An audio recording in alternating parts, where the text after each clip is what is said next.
Hey everyone, welcome to Be Our Guest, where we interview industry professionals about their careers and inclusion in the arts. I'm Dev Janki, Artistic Director of Live and in Color. We are an artist-serving organization dedicated to developing new stage works that promote and celebrate diversity. Like many others during this pandemic, Live and in Color is facing the challenges of keeping our company running. If you're able, it would mean so much if you made a donation today to support Live and in Color and our artists. Just go to liveandincolor.org to donate. Now, grab a cocktail. It's time to welcome our amazing guest. He is switching up the stage and hopefully transferring from off-Broadway actor to City Council representative for District 6. Please welcome this very talented Jeffrey Omura. Hello, sir. Welcome. Oh, it's great to see you. How you doing? Cheers. Cheers. I've got some chamomile tea, right? Oh, good for you. Keep you safe. Thank you for joining me today. Where are you calling in from? I'm calling in from my studio apartment on the Upper West Side of Manhattan. Upper West Side. That's right. Is that where you've spent most of the pandemic? Almost all of it, staring at these four walls right here. Yeah, for the first few months, it was really just me alone in this apartment with my thoughts, and then things loosened up this summer, and I got to see people outside again, which has been nice. Is the Upper West Side where you grew up? No. I've lived in New York for the last 15 years, but I grew up in Okemos, Michigan, which is a suburb of Lansing. You know Okemos? I know Lansing very well. You know Lansing. So, did you tour at Michigan State? So wait, what about Michigan State? I've worked out there and directed out there a lot. So great. Well, I'll always be a Spartan at heart. My whole family went to school, and it's where my parents met. Wow! Back in 1968. Wow! So yeah, we're all Spartans. That's awesome. And how did you end up coming to New York from Michigan? Yeah, so I went to acting school at Carnegie Mellon, and so the options were New York or LA. If I wanted to be a professional actor, and I chose New York after getting cast in a production of Romeo and Juliet here at Shakespeare in the Park. So my very first job in the city was right here in the neighborhood, and that's where I fell in love with the Upper West Side, and I knew that I wanted to live there one day. And I'm lucky, I'm very lucky that I actually get to. Sure, the Delacorte will make you fall in love with the Upper West Side anytime. What a wonderful entry into New York. That's amazing. Yeah, it was a pretty magical experience. A really phenomenal cast: Cameron Manheim, Oscar Isaac, Austin Pendleton, Lauren Ambrose. Yes, Brian Henry. Our friend Orville Mendoza was in that production. Yes, too, right? he was.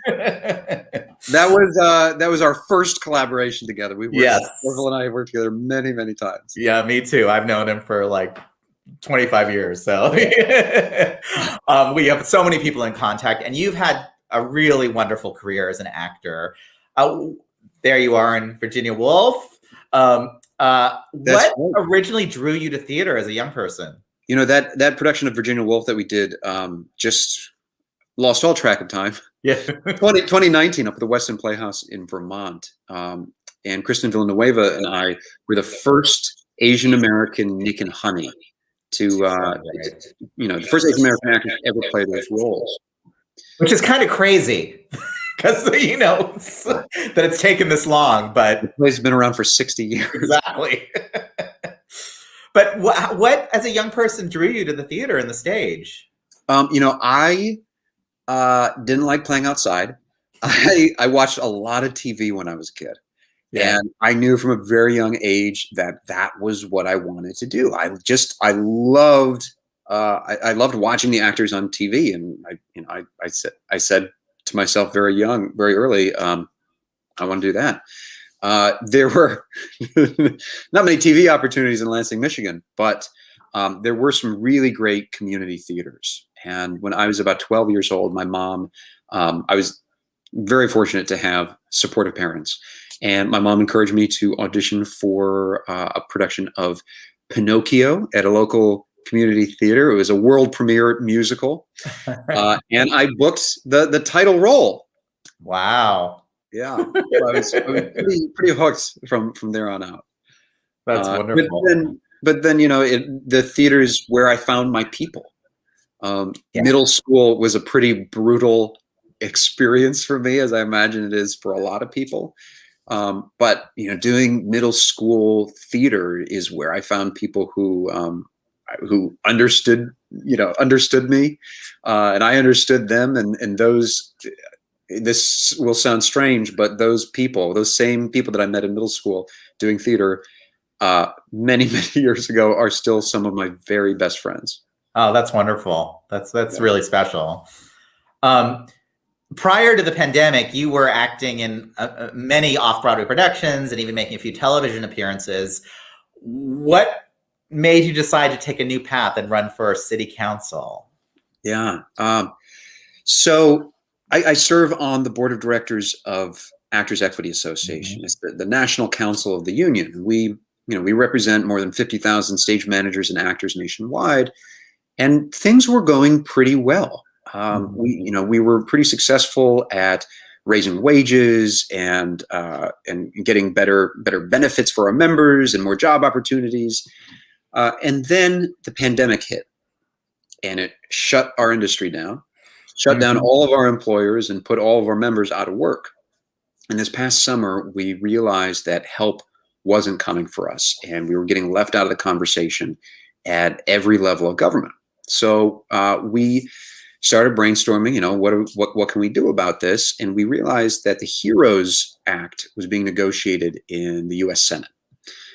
And at the time, it looked like the arts sector was going to get left out of that bill altogether. So we started organizing, and we created the Be an Arts Hero campaign. And it was an effort to organize the national arts community to lobby Congress collectively for direct arts relief. And the campaign really took on a life of its own, but our organizers met with over 60 U.S. Senate offices and were pretty instrumental in helping to secure $15 billion in direct arts relief in the most recent stimulus package that was passed in December.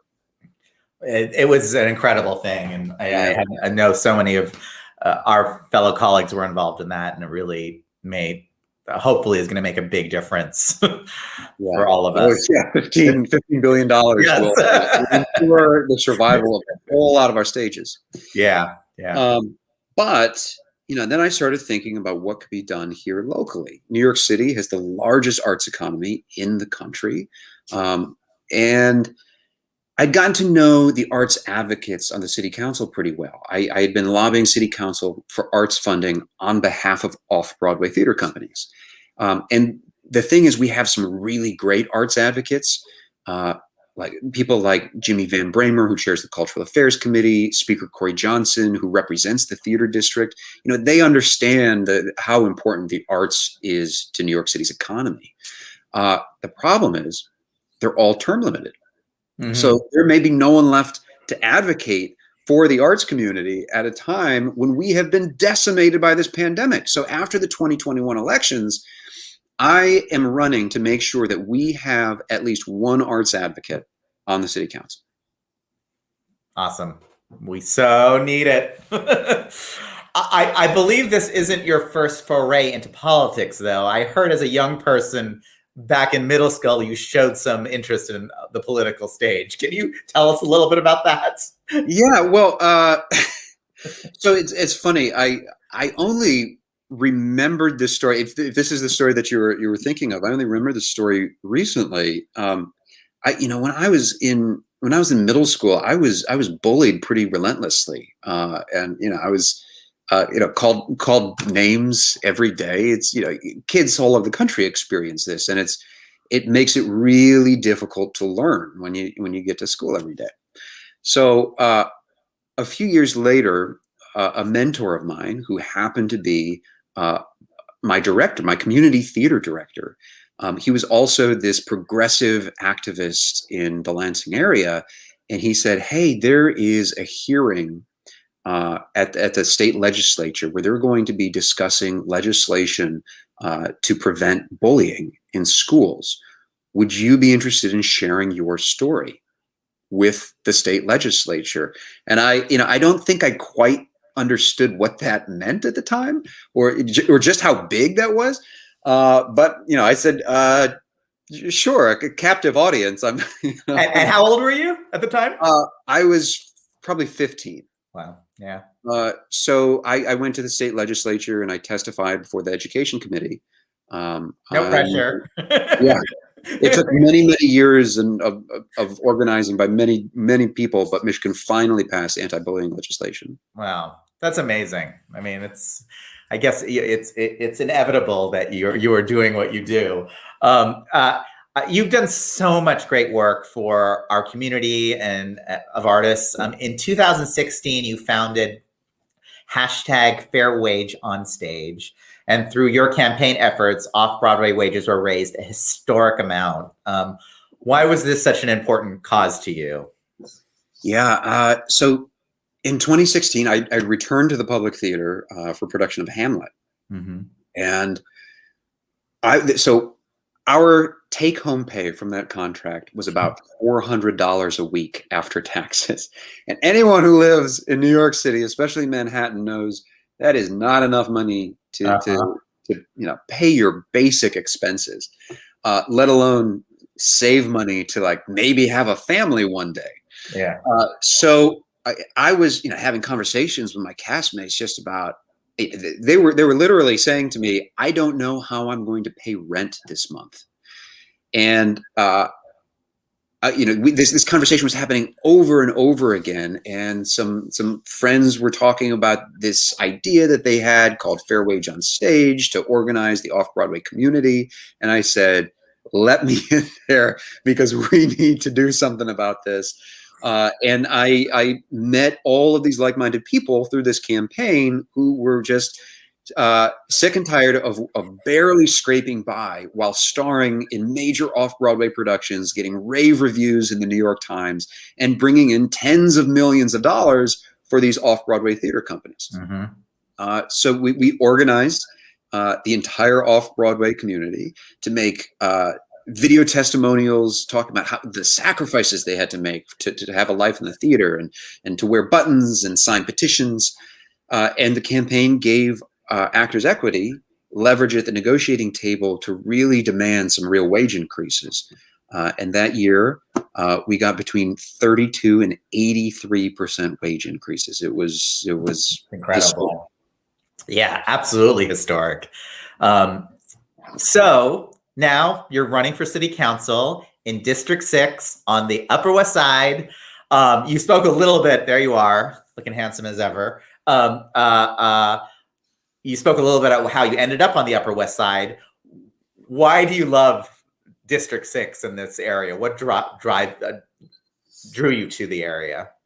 Yeah, it feels, just walking around the streets, it feels so neighborhoody. It has some of the world's best restaurants, and you see people with families with strollers. It's a place where you really feel like you can raise a family. And many people don't know this. It actually has more artists. There are more artists living on the Upper West Side than any other neighborhood in New York City. So it has long been a home to artists. 32 years for me. So wow, you've been on the Upper West for 32 years. 32 years, yeah. On the wrong side of the street. Exactly. We discovered, I used to be on the other side of the street. So. Oh, really? We discovered earlier that Dev lives just outside my district, just across the street from your district, which is but I'm an Upper West Sider, and I get it. So, yeah. But it really is. You're absolutely right. This is where so many artists live. It's with Lincoln Center and everything else. It's so magical. It's magical. I cannot believe it when I'm walking home at night, pre-pandemic, when I'm walking home at night through Lincoln Center Plaza. I cannot believe that I am I guess, I mean, privileged is the right word for it, to live in a place like this. Yeah. But, you know, I want to make sure that we can continue, that you and I can continue to afford to live on the Upper West Side. Yeah. And it's becoming increasingly hard to do so. With, you know, rents have skyrocketed over the last 20 years. So we need a massive expansion of affordable housing. We've had a homeless crisis for decades. And it's a lot more visible now during the pandemic because the shelters are shut down and the subways close at night. So there's just more people living on the street. And it's really hard to maintain a small business on the Upper West Side. We've let our property taxes and our commercial rent taxes just get away from us. And it's all passed down to the small business owners in the form of rent. And so we've seen all of our commercial corridors on Broadway in Amsterdam and Columbus just empty out. We have all these vacant storefronts now. So we have to address these issues to make sure that this neighborhood is still a place that we want to live. Absolutely.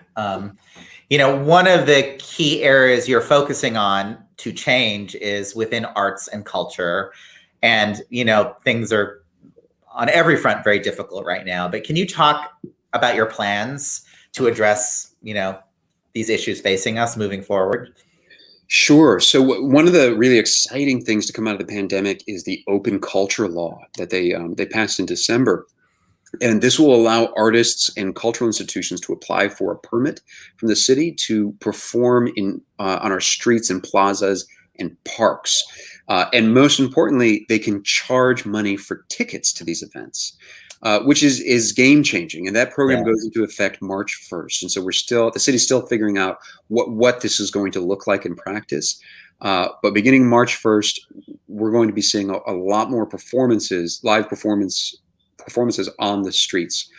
And, you know, we need to make sure that artists have opportunities to work right now, you know, even before this pandemic is over.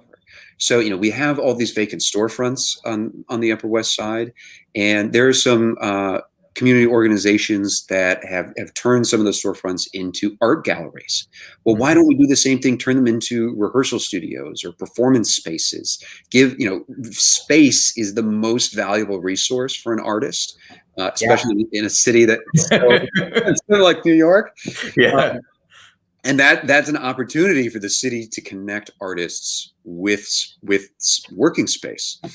And then, you know, we can connect hotels and restaurants with musicians. That's one of the things that the music workers are most interested in, giving them an opportunity to perform for audiences, since we're still dining out. We need to think about the long-term survival of our cultural institutions. And so I'm proposing a relief fund. And, you know, we need a whole lot of money to get the arts and culture sector back up and running. So where are we going to get that money? I'm proposing that the mayor and the governor approach the Big 10 media and tech companies that have done really well over the course of this pandemic, because we're all trapped at home watching TV on these streaming services. So let's go to Viacom and Disney and Time Warner and Comcast and Google and Facebook and Amazon, and say, hey, look, you have these streaming services that use talent that was developed right here in New York City's cultural institutions. And it's not just the actors, it's the writers and the designers and the musicians. And you've been able to prosper using that talent. So I think we have a pretty strong argument to make that they owe New York City's cultural institutions a debt of gratitude. And also they want to make sure that those cultural institutions stick around, that they're around after this pandemic to continue developing that talent.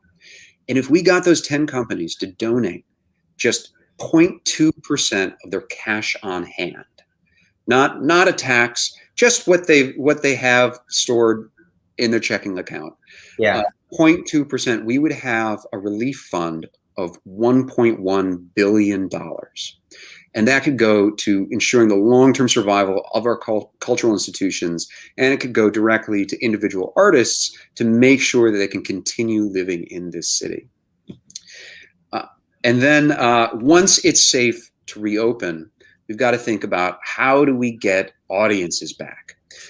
So I looked at what the city did in response to 9/11 when Broadway was dark for just 2 nights. So obviously the scale of this crisis is a little bit bigger, but yeah, the city created a promotional campaign and beamed it to 20 countries around the world.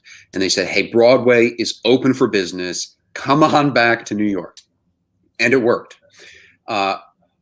This time, the scale is much larger, and we want to make sure that the promotional campaign is inclusive as possible of off-Broadway, off-Broadway, music, dance, comedy, museums, everyone in the cultural sector.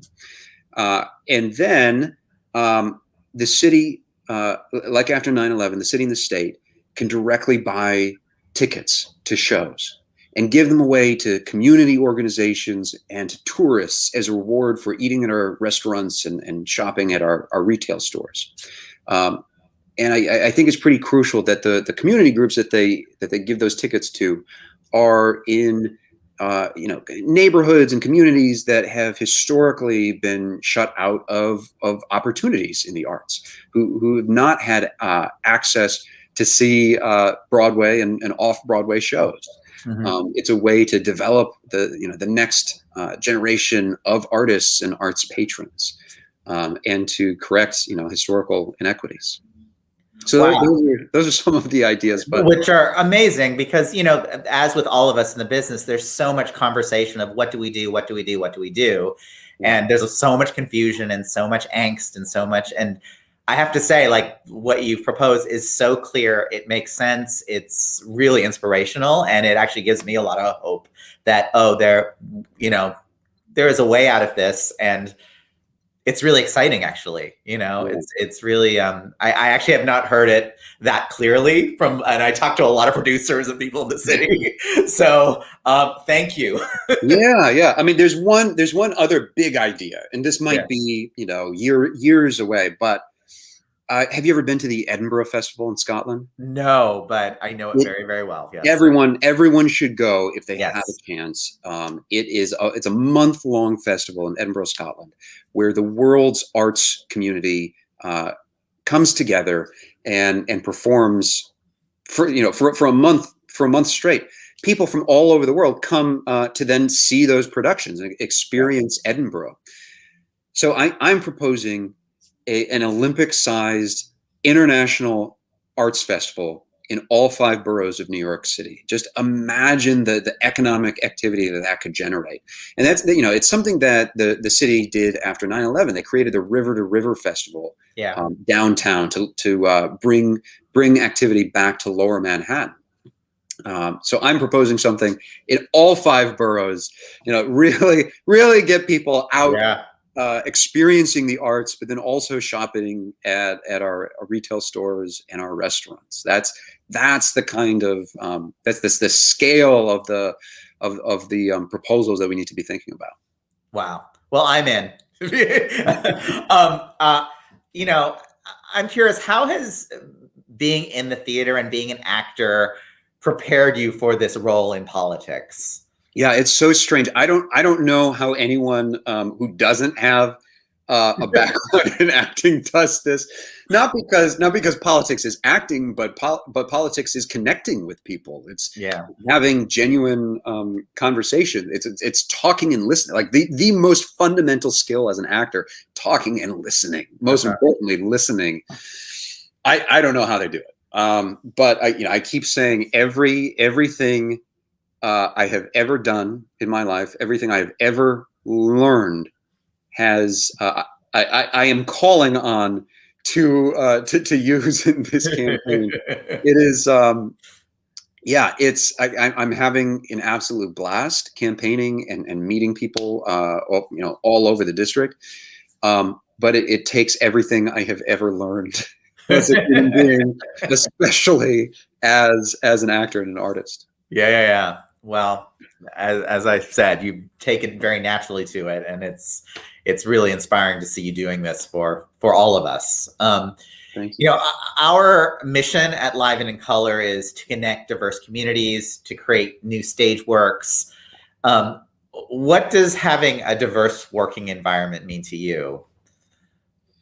Yeah, when I first got to New York 15 years ago, it was a very different industry. It was impossible to get seen for the roles that I wanted to get seen for because they were not looking for actors that looked like me. Yeah. And it's started to change. I think it changed in TV before it started changing in theater. But in the last 5 years, I think we've started making a lot of progress in theater, and that progress is happening on our stages first. But it's just as important, if not more important, that it happens off stage, so that the people behind the table who are in positions of power to make casting decisions and to choose the plays that theaters include in their seasons, that they are a diverse group of people from diverse backgrounds and diverse perspectives, because we cannot continue making the theater that we've been making for the last 60 years. Theater has to continue innovating. That's the most exciting thing about theater, that we can change, we can grow, and we're going to do that by including people from diverse backgrounds in our rooms. Amen. I think we have a few questions from our viewers. Let's see what we got for you. Lizzie Whitehouse says, if you could be any politician from a TV show, who would you be? Huh. Oh gosh, that's hard. The one that people always tell me I'm most like is Rob Lowe from the West. Rob Lowe's character from The West Wing. I guess I could see that. I don't know. They're trying to think of all the political shows on TV. Yeah, I don't think you want to be anyone from House of Cards. No, maybe Claire Underwood. Yeah, yes. If we're honest with ourselves, I think we all want to be Claire Underwood. Yeah. Gosh, what are the options? I don't know. Help me out here. Morgan Freeman as president. That's. I just want the voice. You sort of have the voice. You've got that Carnegie Mellon training. You've got. I'm trying. Let's see. I think we have one more. Lori Duran says, is there more hope for the arts funding under the Biden administration? Oh yeah, there is. I have a friend who sat on the Biden-Harris transition team's arts platform committee, and they have not released that platform yet. They've released platforms for almost every other major issue. They're keeping the arts platform a little close to the chest. I don't know if they've quite figured out what they're going to do there. But yes, the answer is yes. We got $15 billion in the most recent stimulus package, and I know the Biden-Harris administration understands how important the arts are, and I think we can and should expect more arts funding in the next stimulus package, whenever that comes. But we got to work for it. Yeah, we have to make phone calls. We have to send emails. We have to contact our elected representatives, especially our senators, and tell them we need more direct arts relief. Artists have been hit harder than any other industry. I mean, it's artists and restaurants.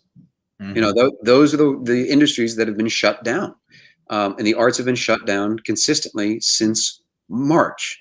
So the need is dire. So call your senators and ask for more direct arts relief. And then, so the Be an Arts Hero campaign is calling on the Biden-Harris administration to create a new secretary level position for the arts, a secretary of the arts. The arts and culture sector make up a larger portion of our country's economy than the transportation sector does. And yet, Pete Buttigieg was just signed in as Secretary of Transportation. So how come we don't have a Secretary of the Arts?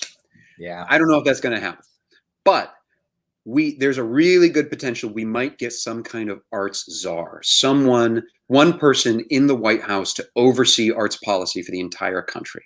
And that would be a really meaningful step to have that one person with President Biden's ear, constantly talking about, Mr. President, what are we going to do about the arts? How are we going to help the artists? That would go a long way. Oh my God, that would be amazing. I think we have one last question. Let's see. Rachel says, how can we contribute to your campaign? So thank you. Thanks so much for asking. Oh. Please go to jeffreyomura.com and there's a link to donate there. Yes. But we also need volunteers because,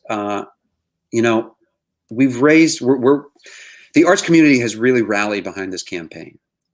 We've raised quite a bit of money. We received more individual donations than any other campaign for city council in Manhattan in the most recent filing period. And we did it in just 7 weeks. So they've rallied. But now we've got to turn that money and that energy into votes. And we do that by having conversations with voters, by texting and calling them, phone banking, and also eventually knocking on doors. And we need a lot of people to do that. So if you have, if you're an artist, if you've been dealing with unemployment since March, there is something that you can do about it. Please join this campaign, and you can sign up to volunteer at jeffreyomura.com. Yep. Go there immediately this evening. Jeffrey, we're out of time, but before we go, I want to remind everyone that you can also support our organization by going to liveandincolor.org to donate. All money we raise goes towards our amazing artists in developing their new works. Also, be sure to tune in to Be Our Guest next week when we talk to actor, writer, Professor Bhavesh Patel from shows such as War Horse, Present Laughter, and TV's The Good Wife. Thank you to everyone who tuned in today. I'm going to have to tune in. He's a great And everyone, please make sure to vote on June 22nd, 2021. Thank you for joining me, Jeffrey. Will you lead us in a little toast before we say goodbye? Absolutely. It's such a pleasure to join you. Thanks for having me. And until next time. Cheers. Thank you for joining us. See everyone next week. Bye. It's time to change the story. Come on and change this too. See how the future looks bright.